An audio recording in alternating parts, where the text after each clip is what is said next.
ভিডিওটি অবশ্য করে তোমরা যেটা থাম্বনেলে দেখেছো সেই বিষয়ে কথা বলবো দালালকে নিয়ে। তার আগে অন্য একটি বিষয়ে একটু কথা বলে নিই। কালকে লিভিং উইথ মিলির একটি ভিডিও দেখলাম আর কমিউনিটি পোস্ট দেখলাম, কেউ ওকে স্ট্রাইক মেরেছে, সেই বিষয়ে ও কিছু কথা বলছে। তো আমি ভালো খারাপ কিছুই বলছি না, আমি আমার দিক থেকে বলছি যে কোনো কিছুতেই না বেশি রিস্ক নেওয়া না ভালো না। সবাই লড়তে পারে না, সবাই সব রকম করে ড্যাশি পুশি হয়ে এখানে লড়তে পারে না। এই কেস খেলাম, এই স্ট্রাইক নিলাম, তবু আমি দাঁতে দাঁত চিপে এখানে রয়ে আছি। মিলিকে দেখে আমার যেটুকু মনে হয়েছে সেরকম মনে হয় না মিলি পারবে বা পারতো। এখন অন্য রকম, একটু আগে দেখলাম যে স্ট্রাইকটা নাকি তুলে নিয়েছে। আমি আমার দিক থেকে বলছি এরকম ধরনের কিছু এলে, তবে হ্যাঁ, ও যেটা বলেছিল যে আমি ভিডিও আর করবো না, এটা হয়তো আমি বলতাম না, কিন্তু আমি এখানে এসে ওয়াইটিতে এসে চোখের জল ফেলতাম না। আমার এই জিনিসটা আমার খুব মানে একটা অকওয়ার্ড লাগে যে ক্যামেরার সামনে আমি যখনই আমার চোখের জলটাকে ফেলবো অনেকেই সেটাকে মনে হবে এই তো ভিউজ কামানোর একটা ভালো পন্থা। এমনিতেই কন্ট্রোভার্সি ক্রিয়েটাররা যাকে নিয়ে তাকে নিয়ে বললেই এদের একটাই কথা, আপনি তো বসে গেছেন, আপনার তো নিজের কন্টেন্ট নেই। মানে এই গরু গোবরের মাথায় কিছুতেই ঢুকানো যায় না যে কন্ট্রোভার্সি মানেই অন্য কাউকে নিয়ে বলা। এটা কিছুতে এরা হয়তো দেখতে আসছে, বেশ মজা লাগছে, আর মানেটা বোঝে না। আর না হলে এদের গাত্র দেওয়া হয়, কেন এরকম চ্যানেল খোলে, আমরা তো করতে পারছি না, এরা করছে আমরা করতে পারছি না, এরকম একটা ব্যাপার। সেখানে যদি তুমি চোখের জল ফেলো তাহলে আরও সবাই আরও বেশি করে বলবে যে অনলি ফর ভিউজ। দেখো তুমি কি করেছো, সায়ক তোমাকে স্ট্রাইক দিয়েছে, এত কিছু শুনলাম, সবই বুঝলাম, মিলিকে বলছি এবং অনেককে আমি বলি যে আমার নিজের তরফ থেকে আমার যে কোনো ভিডিও, যেমন ওই যে আমাদের মানন্ডুকিকে নিয়ে ভিডিও, মানে দেওর বৌদিকে নিয়ে ভিডিও করছিলাম, ভিডিওতে বেশ ভালো ভিউজ হচ্ছিলো, আমার না তখন খুব একটা ভয় করে। আমার ভিডিওতে খুব বেশি যখন ভিউজ হয়ে যায়, ছোটো চ্যানেল তো, হঠাৎ করে যদি ভিউজ হতে থাকে আমার নিজেকে নিজে না একটা আতঙ্ক, মানে নিজের একটা আতঙ্ক লাগে। যদি তাকে নিয়ে আরও নেগেটিভ ভিডিও করি তাদের তরফ থেকে বা তাদের ভিউয়ারদের তরফ থেকে, আমার একটু একটা আতঙ্ক লাগে যে বাবা আমি প্রয়োজনের অতিরিক্ত পেয়ে যাচ্ছি, আবার কিছু মুখ থুবড়ে পড়বো না তো, এটা আমার মনে হয়। তখন আমি এই জায়গাটায় স্টপ করে দিই। মানন্ডুকিকে নিয়ে ভিডিও যখন দুটো প্রথম করেছিলাম, আমি তো শুরু করেছিলাম গিন্নির গোয়েন্দাগিরি আগে শুরু করেছিল, তারপর আমি শুরু করেছিলাম। তো গিন্নির গোয়েন্দাগিরি বোধহয় একটা করেছিল, তারপরে বোধহয় স্টপ করে গেছিলো। আমি সেকেন্ড দিন থেকেই আমি মানে করেছিলাম এবং পজিটিভ, একদম পজিটিভ ভিডিওই করেছিলাম। তারপর থেকে দুটো কি তিনটে ভিডিও করার পর দেখলাম যে অনেক ভিউজ হচ্ছে, মানে আমি যা নগণ্য আমার যে চ্যানেল তার তুলনায় অনেক বেশি ভিউজ হচ্ছে। তখন কিন্তু আমি ব্যাপারটা 2-3 দিন কিন্তু আমি স্টপ রেখেছিলাম। এবং মানে যখনই ওরা মানে অনেক আমি একটু ভীতু, আমি মানে অত রিক্সিতে এখানে আসিনি। এমনি লাইফে আমি ভীষণ ড্যাশি খুশি, এমনি মানে সমাজ সেবা করা, বিড়াল কুকুরদের এই সেবা যত্ন করা, কার কি হয়েছে না হয়েছে এসব ব্যাপারে থানা পুলিশ আমি কোনো কিছু ভয় পাই না। কিন্তু আমি ওয়াইটিতে মান সম্মান হারানো, মানে আমি ভয় পাই হচ্ছে এই মান সম্মান হারানোটার একটা বিশাল আমি ভয় পাই। সেই জন্য যে আমাকে খুব বাজে বাজে নেগেটিভ কমেন্ট করবে, দেখো আমি কিন্তু কমেন্ট ডিলিট করি না, কিন্তু তোমরা আমার কমেন্ট বক্সে গিয়ে দেখো আমাকে খুব বাজে নোংরা কথা, ফ্যামিলিকে নিয়ে কথা, এসব কিন্তু আজ অব্দি থ্যাংক গড যে আমাকে শুনতে হয়নি। পরে কি হবে জানি না, যাই হোক আমাকে শুনতে হয়নি, কারণ আমার সেরকম ভিউজও হয় না, আমি সেরকম ভাইরালও না, ভাইরাল হতেও চাই না। আর আমি অল্পতে সন্তুষ্ট, অল্প করি তাহলে আমার অল্প ভিউজ হবে, তাহলে আমার ইয়েটাও কম আসবে, আমার মানে আমি লোকের মানে ইয়েটাও কম আসবে আমার প্রতি, বুঝলো? সেই মানে ভালো ভালো বলো আর লোকের খারাপটা বলো। তো মিলি যেটা করেছে, সায়কের একটি ভিডিও ক্লিপ দিয়েছে এবং মিলি বললো যেটা তুমি চাইছিলে যে সায়কের যেরকম মানে একটা ভালো কথা যেরকম সায়ক ছড়িয়েছে তুমিও ওটা ভিউয়ার্সের মধ্যে ছড়িয়েছো। কিন্তু এটা তো সত্যি কথা যে তুমি মনিটাইজেশন অন করেই করেছো। সেক্ষেত্রে তুমি, আমি বলছি না তুমি ভুল কিছু করেছো, কিন্তু তুমি বলছো যে তুমি মনিটাইজেশন অন করে তুমি কারো এরকম ডাইরেক্ট ভিডিও ক্লিপ দিয়েছো। আমি আজ অব্দি পারি না, আমি ওটা পারি না করতে, মানে আমি পুরো স্ক্রিন রেকর্ড করে কীভাবে ছাড়তে হয়, তার চ্যানেলের নাম চলে আসে, কীভাবে এডিট করতে হয় ওগুলো আমি জানি না, ওগুলো নিয়ে আমি মানে বসি না খুব একটা। তো সেটা দেখার পরে ওকে এভাবে স্ট্রাইক দিয়েছে। সায়নের দিক থেকে সায়ন যতই খারাপ কাজ করুক ওআইটির নিয়ম অনুযায়ী ও স্ট্রাইকটা দিয়েছিল, কিন্তু এখানে প্রশ্ন হচ্ছে যে কে ওর কানে মন্ত্র দিয়েছে না দিয়েছে সেটা তো আলাদা কথা, কিন্তু ওর দেওয়ার তো রাইটটা আছে, ঠিক দিকে দিয়েছে। তার এটা সবাই কিন্তু ভিউজের জন্য এটা করে। এখানে অনেকেই তন্দ্রা, তারপরে তোমার এই রন প্রীতির ব্যাপারেও অনেক কিছু একদম তুলে অনেকেই আমি দেখেছি, আমি নাম বলছি না, পুরো তাদের ভিডিও ক্লিপটা তুলে দিয়েছিল। ওরা স্ট্রাইক দেয়নি তা কথা, কিন্তু এরকম স্ট্রাইক অন্যান্য ক্রিয়েটারদের উদ্দেশ্যে বলছি, এরকম মানে ভিডিও ক্লিপ কারুর কি দরকার? নিজের মতো নিজেই কথা বলি, নিজের মতো বলি, কখন কি হয়ে যায় কষ্ট করে দাঁড়ানো কারণ আমাদের চ্যানেল, আর পুরোটাই আমরা ভিউজের জন্য করি। না আমরা সমাজসেবা, মানে আমি তো অন্তত নই ভাই। এবং আমি এটাও মানি যারাই মনিটাইজেশন অন করে কি দুটো কথা এখানে বলে, কেউ এখানে সমাজসেবা করতে আসে না। হ্যাঁ, কারণ ক্ষতি করতে অবশ্য চাই না, কিন্তু সমাজ সেবা মানে যাদের বলছি তাদের ভালো করার জন্যই সবসময় এখানে বলছি সেটা না। আমি একদম আমার চ্যানেলের জন্য কথা বলছি, তাতে তাদের পজিটিভ ভিউয়ার্সরা যদি ভালোবাসে থাকে, তাদের যদি কিছু ভালো হয় অবশ্য করি, কিন্তু আগে আমার চ্যানেল আমার স্বার্থ। তো চ্যানেল সেখানে মানে একটা স্ট্রাইক, দুটো স্ট্রাইক খেয়ে গেলে, আর একটা স্ট্রাইক খেয়ে গেলে জানি না আমি, ও কোন লেভেলে ভয় পেয়ে গেছিলো যে ভিডিও আমি চলে যাবো, ওইটি ছেড়ে দেবো। একটা স্ট্রাইক খেলে কি ওইটি থেকে ভিডিও ডিলিট করে দেয়? তা তো না, 3টে স্ট্রাইক তো খেতে হয়। তার জন্য মানে অত ভেঙে পড়ার তো কিছু ছিল না। এখন কষ্ট লেগেছে কী তরফ থেকে, যাই হোক। আর এরকম ভুল কোনো ক্রিয়েটার করো না যারা লাইফে রিস্ক নিতে পারবে না। আমিও পারি না বলে আমি এই কথা বলছি। এবারে আসি দালালকে নিয়ে। তো এইটুকু কথা বলার ছিল। আমি ওকে মানে কারোরই দোষগুণ দেখছি না, আমি আমার দিকটা বিবেচনা করে আমি বলছি যে আমার একটু এই ভাইরাল হওয়ার ভয়টা আমার একটু বড্ড বেশি, খুব বেশি ভয় করে যে আমি যাদের নিয়ে ভিডিও করছি তারা আমাকে প্রচণ্ডভাবে চিনুক, দেখুক, আমার নামটা মুখে আনুক। এটা অনেকে যেরকম তাড়িয়ে এনজয় করে যে দেখো আমার কমেন্ট বক্সে ওরা কমেন্ট করেছে, দেখো আমাকে নিয়ে ওরা কথা বলছে। আর আমি আবার মানে অত্যাধিক চালাক বলে হয়তো না, বোকা জানি না, এই জিনিসটাকে আমার ভয় লাগে যে ওদেরকে নিয়ে এত কথা বলছি, ওরা মানে বাই চান্স আমার ভিডিও এত দেখে ওরা আবার কিছু ক্ষতি বা কিছু মানে মনে করবে না তো, এই ভয়টা আমার করে। আমি চাই না যে আমি যাদেরকে নিয়ে কন্টিনিউ ভিডিও করি তাদের চোখে আমার চ্যানেলটা পড়ুক, মানে আমি আমার কথাগুলো তাদের ইয়েতে পড়ুক। পজিটিভ বললে অবশ্যই ঠিক আছে, কিন্তু নেগেটিভটা আমি একটু ভয় পাই। তো বাদ বাকি রইলো এসব কথা। শনিবার দিন বিকেলবেলা তোমরা দেখেছো আমি কোনো ভিডিও দেইনি, কারণ আমার বাড়ি তোমরা সবাই জানো মধ্যমগ্রাম, বারাসাতের মাঝামাঝি, হৃদয়পুরে। সেখানে আমি গেছিলাম, মা ছিল, মাকে দিয়ে আসতে। তারপর গেলাম স্টার মলে, দেখি কার সংসার ভাঙছে সেই স্টার মলের কর্মচারীর কাছে গেলাম। গিয়ে আমি দেখলাম, তোমরা জানো এর আগেও আমি বহুবার বলেছি, ওখানে কিন্তু কর্মরত একজন আমার চেনা জানা, এবং যেহেতু লোকাল জায়গায় মল হলে লোকাল অনেক ছেলেদের ওখানে, যেহেতু এখানে দেখবে একটা বড় নার্সিংহোমও আছে, নারায়ণা, তোমার এখন কল্পতরু ছিল আগে, এখন নারায়ণা। সেখানে কিন্তু আমাদের ওই আমার বাপের বাড়ি পাড়ার প্রচুর ছেলে মেয়েরা চাকরি পেয়েছে, যেহেতু লোকাল জায়গা, লোকাল কিছু লোককে কিন্তু ওরা ওখানে মানে চাকরিতে দেয় আগে। তারপর তো পেপারে দেখে টেকে বা অন্য জায়গা থেকে ট্রান্সফার করে আনলো, সেরকম কথা। আমি কিন্তু সেখানে বলেছিলাম যে আমার কিছু চেনা জানা ওখানে লোক আছে, চাইলেই আমি খবরটা বার করে নিতে পারি কার মনের সিচুয়েশান কী। সংসার ভাঙার লোকেরা, সংসার ভাঙার মহিলাদের চোখ মুখ দেখে বোঝা যায়। তো আমি সেই পাতা আমি লাগাইনি, সেই সোর্স আমি লাগাইনি, কারণ এগুলো আমার কাছে খুব নিম্ন রুচিকর লাগে। আমার নিজের কিছু পার্সোনাল কাজ ছিল বলে আমি সেখানে গেছিলাম, এবং যথারীতি সেই স্টোরে গেছিলাম।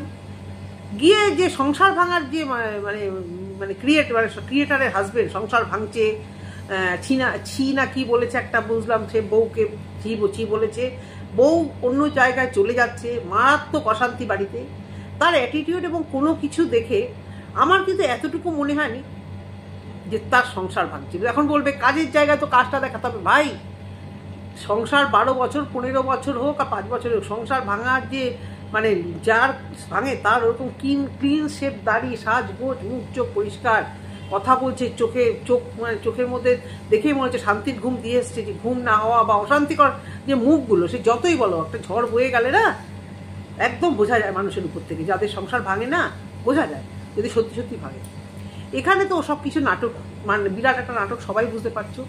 নাটকের কারণ হচ্ছে সঙ্গীতা ম্যাডাম যেহেতু ওর এগেনস্ট এত কিছু করছে, এবং ইউটিউব থেকে যে কন্ট্রোভার্সি চ্যানেলটা যে ওর খাওয়া যাবে, মানে কন্ট্রোভার্সি চ্যানেলটা ওর সেভাবে চলবে না, তো ব্লগিং চ্যানেলে ওইটুকুনি ভিউজ দিয়ে ওর ওই ভেড়া বড়ের পেট, মন, শরীর কোনোটাই ভরবে না। তাহলে কি করা যায়? এগুলো কিন্তু একটা ক্রেডিট, এটা কিন্তু মানে সেলাম জানানো উচিত যারা এরকম করে, যে আমাদের ওই পম আর মারু করছে, মন্দিরা পুরো পরকীয়ার নোংরাটাকে দেখিয়ে মানে ড্রিঙ্ক করে এখানে এসে, এগুলো কিন্তু মানে একটা ক্রেডিট, যাই বলো তাই বলো। হ্যাঁ, এগুলো কিন্তু মানে যারা পারে না তারা পারে না, যারা পারে তাদের কিন্তু সত্যি একটা ক্রেডিট, একটা আলাদা গুণ তাদের, ভাই মানতেই হবে। টাকা রোজগারের জন্য কোন লেভেলের নিচে নেমে চলে যাওয়া, এইগুলো এই যে একটা গ্রুপ তৈরি হয়েছে এখানে, বুঝলে? এই সমস্ত এই মন্দিরা, এই মারু আর এই তাদের সোনাদি ভাই একজনকে দেখে বেশ সুন্দর কপি করেছে, যে নোংরামো না করলে আমাদের যা ট্যালেন্ট, আমাদের যা কোয়ালিটি, আমাদের নোংরামো না করলে আমরা কিন্তু খেতে পারবো না। তো নোংরামো ওয়াইটিতে এসে না করে এরা তো ওই লাইনে ফাইনে গিয়ে দাঁড়িয়ে থাকতে পারে, তাই না? বিভিন্ন জায়গায় আছে রোজগার করার রাস্তা, না সেটা করবে না, ঘরে বসে ছাদের তলায় বসে বরগুলোকে সেটিং করে এরা এই নোংরামোগুলো করবে। তো এও কেন বাদ যায়? দেখছে মন্দিরা প্রচুর টাকা কামিয়েছে। কণিকাদের কিছু না দেখে কণিকাদের চরিত্রে এতগুলো দাগ লাগিয়ে দিয়েছে, তাতে যে রোজগার করেছে তাতে সন্তুষ্ট হয়নি। দেখলো মন্দিরা তো নোংরামো করে একদম মানে লালে লাল হয়ে গেছে, লাইফস্টাইল পুরো পাল্টানো। নিশ্চয়ই মন্দিরের হাতে কথা হয় যে, আর বুঝতেই পারে যে কত ভিউজে কত টাকা। দেখো একটা মেয়ে, এই যে দালালের কথা বলছি, শুধু ওয়াইটিতে ভিডিও করে 2টো চ্যানেল, ওর ফেসবুকের থেকে কোনো রোজগার নেই। ফেসবুকে এসব কন্ট্রোভার্সি করলে মানে ফেসবুকের ইয়েরা তো ভিউয়ার্সরা জুতি একদম লাল করে দিত, এখানেও জুতো হচ্ছে, লজ্জা নেই তাই। তো সেক্ষেত্রে এই একটা চ্যানেল থেকে এইভাবে মানে বাড়ি ঘর ভাড়া নিয়ে থাকা, ফোকটাই মাগনা ভিক্ষা, নোংরামোর পয়সা না হলে কেউ এটা পারে? কিছু ভিউয়ার্স তোমাদের বলি কত পয়সা না তোমাদের, এই যে এখানে আসবে একটু পরে কমেন্ট করতে নিশ্চয়ই আসবে। অবশ্য এখন আমাকে অন্তত খারাপ কমেন্ট করতে একটু লোকেরা ভাবে, জানি না, আমি খুব একটা রিয়াক্ট করি না, কিন্তু বলে না। আমার ভিউয়ার বেশিরভাগই সাইলেন্ট ভিউয়ার, চুপচুপ করে পুরো ভিডিও দেখে। কোনো খুব কম আছে যে আমাকে পজিটিভ হোক নেগেটিভ হোক কিছু অ্যান্সার করে, কারণ হয়তো জানি না কি যায় কি মেন্টালি দেখে। তো দালালের কথায় বলি আমি যে কণিকাদের কি না করেছে, কোথায় না কোথায় শুইয়েছে, কি না করিয়ে বেরিয়েছে। হ্যাঁ, তারপরেও কণিকা আজকে স্বামীকে নিয়ে ওই জায়গাতে আছে। তারপর মাঝে যখন কণিকারা একটা নাটক শুরু করলো, মানে বোঝাই যায় যে কণিকারাও তো করেছে সব নাটক, আবার কিন্তু এ বেড়ে উঠেছিল। এবং কণিকারা এই যে এর এগেনস্টে যে কেসটা করেছে না দিল্লিতে, মানে আমি কণিকাদের পার্সোনাল দেখা হলে আমি একটা কথাই বলতাম যে ওকে দিল্লি কেন, ওকে দেশের বাইরে যদি টানানো যায় ওকে তাই টানাও, তোমরা টানাও। এটা যদি আমার সাথে হতো, কণিকারা তো অল্প করেছে, আমি আমার ঘটি বাটি বিক্রি করে একে কিভাবে নাকানিচু বাটি খাওয়াতে হয় এর মতো একটা জানোয়ার ক্রিয়েটারকে আমি দেখিয়ে দিতাম যে তুই কার সাথে কি দেখেছিস নোংরাবো। আসলে নিজের নোংরা, বুঝতে পেরেছো? ওর মাকে ও বলেছিল ওয়াইটিতে এসে হাবড়া স্টেশনের থেকে ওর মাকে এক কথায় নাকি সবাই চেনে। আমার দিদি বাড়ি, আমার মামা বাড়ি, ইয়ে বাড়ি, সে বাড়ি, দুনিয়ার গোষ্ঠী আত্মীয় হাবড়া এবং মসলন্দপুরে। এক চটকা লাগতো না এই এই এই অসভ্য বর যেটা বলেছে সেই মহিলার, সেই রকম ধরনের মহিলার পাতা লাগাতে। কিন্তু আমি একে নিয়ে লিস ইন্টারেস্টেড। আমি এর কয়েকদিনের ভিডিও, এই এই যে ফ্ল্যাট দেখাটাকে আমি কোনো ভিডিও কিন্তু দেখিনি, আমি দ্বিতীয় ভিডিও থেকে আমি জানতে পেরে যাচ্ছি যে ও এখানে ওখানে এই করছে সেই করছে। এবারে আসি মসলন্দপুর। তোমরা যারা বলছো যে মসলন্দপুরে 7-8 হাজার টাকা ফ্ল্যাট রেন্টে দেওয়া হচ্ছে, দেখো মসলন্দপুর ভীষণভাবেই মানে স্টেশনের কাজটা যেটুকুও জমজমাট, একটু ভিতরে গেলে ঠালে, আমার দিদি ওখানে চাকরি করতে যায়, আমি জানি, স্কুল টিচারও, আমি সেই স্কুলে গেছি টাছি। মানে এত সুন্দর একটা গ্রাম্য পরিবেশ, সবার বাড়ি, ফ্ল্যাট তো আমার চোখেই বললো না। সেই মসলন্দপুরে হাবড়াতেই ফ্ল্যাট করলে বিক্রি হয় না, বিশ্বাস করো। যারা হাবড়ায় থাকো তারা আমাকে বলো আমি ভুল বলছি কি ঠিক বলছি, কারণ প্রতি মাসে একবার করে আমি হাবড়ায় যাই, 1 মাস 2 মাস পর পরে আমি হাবড়ায় যাই। এই সামার ভ্যাকেশনেও যাইনি, এখনো হয়তো যাবো, সামনের শনিবার হয়তো যাবো। তো সেখানে আমি দেখেছি, দিদিকেও বলি তোদের এতটা জায়গা কিছু যদি করতে পারিস, তো বললো আমাদের এখানে একদম সেই ভ্যালু নেই। 1-2 ফ্ল্যাট চালু হয়েছিল অশোকনগরে, তাও মানে ওর চেনা জানা, যে তাও অর্ধেক হয়ে বসে আছে। সেভাবে ওখানে ফ্ল্যাট কালচারটা একেবারেই নেই। এত সুন্দর জায়গা, এত সুন্দর বাড়ি, সেখানে ও বলছে ফ্ল্যাট দেখতে গেলাম, সেই ফ্ল্যাটের ভাড়া জানি না ও বলেছে কিনা নাকি জানি না, অনেকেই অনেক ক্রিয়েটার এবার 7-8 হাজার টাকা ভাড়া হতেই পারে না। আর এবার বলো 2 BHK নিশ্চয়ই নেবে না, কারণ ও তো থাকবে একা শেরুকে নিয়ে, ভেরু তো নাকি যাবে না। সেটা একটা প্রশ্ন যে কটা রুমের ফ্ল্যাট নিচ্ছে, যতই মানে 2 বেডরুমের নিক আর যায়নি, 2 বেডরুম নিলে তো জানাই যাবে যে ভেরু হোক বা অন্য কোনো পুরুষ মানুষ হোক, সে গিয়ে ঢুকবে ওখানে।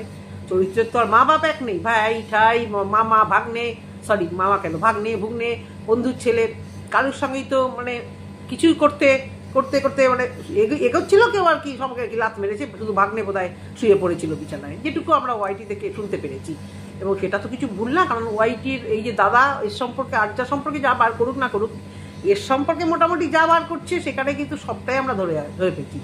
এবং সেই ওয়াইটির দাদা ভাই যখন বলেছে ফ্ল্যাট কিনেছে, আমার মনে হয় রেন্টে না ফ্ল্যাট কিনেই নিয়েছে, এটাও কিছুদিন পরে বলবে। এবার বলছি তোকে, শোন, যদি গেছিস, যদি 5 তারিখ গুটিয়ে যদি 3-4 মাস পর বাড়ি এসেছিস, এই ভিউয়ার তোমাদের বলছি একদম কমেন্ট বক্সে গিয়ে জুতো পিটা করবে। আর সঙ্গীতা ম্যাডামকে এবার আমি পার্সোনালি বলবো যে ম্যাডাম এই যে নাটক, এই যে ফ্যামিলি কেচ্ছা বিক্রি করছে, আপনাকে পার্সোনালি মেল করবো, ভিডিও তো আপনাকে আমি মানে ট্যাগ করেই করি, পার্সোনালি মেল করবো মানে পার্সোনালি ফোন করবো, যে এর একটা চরম থেকে চরম শাস্তি হওয়া উচিত। কণিকাদের শাস্তিটা কিন্তু শাস্তি, যারা বলছো কিছুই তো হয়নি, এটা একটা হ্যারাসমেন্ট। অবশ্য যাদের চামড়া আছে গায়ে তাদের জন্য হ্যারাসমেন্ট, তাদের জন্য লজ্জা। যার কাছে এত টাকা খরচা, দিল্লির এই কেসটা লড়া, দিল্লির উকিলদের অনেক খরচা, অনেক কেসটা লড়ার জন্য তার কাছে টাকা নেই, ভিক্ষা করতে হয়, তার ভিউয়ার্সটা কি এখন দেখছে না ভিখিরিটার এত পয়সা কোথা দিয়ে এলো? তাহলে ভিখিরিটা যখন এত পয়সা এলো, ভিখিরিটা ওই পয়সাগুলো রিটার্ন করছে না কেন? একটা 1000 টাকা রুনাদিকে দিয়ে একদম মানে ইয়ে হয়ে গেছে, মান সম্মান ওর উঁচু হয়ে গেছে যে আমি রুনাদির টাকাটা ফেরত দিয়ে দিচ্ছি। আর সেই টাকাগুলো নিয়ে, সেই টাকাগুলো জমিয়ে বাড়ি ঘর, ফ্ল্যাট, মডুলার কিচেন মিচেন করে, বাড়ি রং করে, এই করে সব কিছু করে আবার একটা ফ্ল্যাট ভাড়া নিয়ে ওখানে একটা মানুষ সংসারের থেকে সংসার ভাঙলে খরচাটা বেড়ে যায়। এক গ্যাস, এক ইয়েতে সব রান্না হয়ে গেলে 2টো মানুষ থাকুক বা 5টা মানুষ থাকুক, যে খরচা হয় ওই 5টা মানুষই যখন আলাদা আলাদা থাকে তার একটা এক্সট্রা খরচা না সব কিছুতে, সেই ইলেকট্রিক বিল বলো, যা বলো তা বলো। তারপরেও এ কীভাবে দর্শকদের বোকা বানাচ্ছে, আর এখন সবাই বুঝতে লেগেছে। আমি কিন্তু ডে 1 থেকে বলেছি, মিথ্যুবাদী বাবা, মিথ্যুবাদী মেয়ে বাবাকে বলেছে তোমারও কাজ করতে হবে না, খাটতে হবে না, মুখে কিছু দিলাম গুজে। আমার দেখো, আমার বরকেও আমি ওখানে দাঁড়িয়ে থেকে মলদারে দাঁড়িয়ে থেকে ওর মল একদম মানে মলামার হয়ে যাচ্ছে, হ্যাঁ একেবারে শেষ হয়ে যাচ্ছে। আমি ওই মলদারের মালিককেও বলেছি, মলদারে দাঁড়িয়ে থাকা কর্মচারীকেও বলেছি মলে আর দাঁড়াতে হবে না, বাবাকেও বলেছি চশমার দোকানে দাঁড়াতে হবে না, তোমরা শুধু আমাকে একটু সাথ দাও, এই নোংরামিতে একটু সাথ দাও। তা বর বলেছে তোমার এই নোংরামিতে সাথ দিয়ে দিয়ে আজকে আমার এত উন্নতি। এই সামান্য আর কি আছে, নোংরামো বেচবে পরিবার, আমাদের তো মান সম্মান এমনিই নাই, যাদের মান সম্মান আছে তাদেরটা বেচলে লজ্জা করে। তো ওই ওই ওই নচ্ছার বউয়ের জন্য তো এই বরের এমনি নচ্ছার বর, তার মান সম্মান নেই, তার আবার মান আর সম্মান কি যে ওয়াইটিতে তার বেচতে লজ্জা করবে, বর রাজি হয়ে গেছে। বা বাপের বাড়ির পরিবেশ, সেও তো ততই বছর, মায়ের ওই ছিরি, বোন তো ধরা পড়েছিল কোথায় হুক্কা বারে গিয়ে, হ্যাঁ হাঁটু বার করে হুক্কা খাচ্ছিল, তাদের পরিবারের মান সম্মান তোমরা সবাই তোমাদের মতো করে বিচার করছো।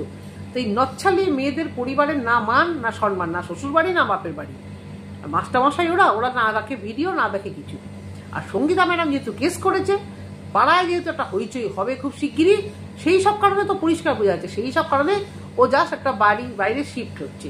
এবার অনেকেই বলছে ওর নিচটা ঠিকঠাক হবে, নিচটা তো অনেকটা ঠিকই করে নিয়েছে। তখন যখন ঘাটের মারা বাড়ি থেকে নড়েনি, বাথরুম ঠিক করছিল, রান্নাঘর ঠিক করছিল, ওই রান্নাঘরের পাশে রান্না করছিল, সামান্য মেঝে আর বেডরুম ঠিক করার জন্য মনে হয় না ঘাটের মারা বাড়ি ঠিক করছে। এটা শুধু ভিউজ, ওর কাছে কে জানতে চেয়েছে বলো? তোর সাথে তোর ভেড়া বরের কি হয়েছে তোর ব্লগ চ্যানেলে কে জানতে চেয়েছে ভাই? কে জানতে চেয়েছে? তুই এখানে এসে কেন বলতে লেগেছিস? ক্যামেরা তালবার অন করে পাড়ায় পাড়ায় বলে বেড়া, ক্লাবে যা, তোর আত্মীয় স্বজনদের ডাক মেটা, তুই রোজই ক্যামেরা অন করে বলতে লেগেছিস বরের সাথে তোর নাটক কি? তাহলে এগুলো তোকে বলবে না? অসভ্য হতচ্ছাড়ি নচ্ছাড় মহিলা যে ওয়াইটিতে এসে নোংরামো এই মন্দিরা শুরু করেছে, এই পুরো ওয়াইটিটাকে নষ্ট করেছে। এই মন্দিরা পুরো ওয়াইটটাকে নষ্ট করে শেষ করেছে।